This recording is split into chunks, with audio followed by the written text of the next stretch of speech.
Əziz və hörmətli dinləyicilər, qulaq asan yoldaşlar. Mənim əziz dostum, canciyarım, çox hörmət elədiyim Nağı müəllimə həsr eləmişəm bu müxəmməsi. Nağı çox gözəl insandır, dostluğa layiq insandır, qonşuluğa layiq insandır.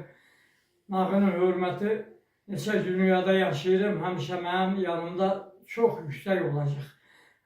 Nağı tərifə layiq oğlandır, ona görə də Nağıya gözəl bir tərif, dostluq naminə gözəl bir tərif yazmışam. Bu qulaq asanlar bilsin ki, Nağı ilə Aşıq Nəriman necə dostdur.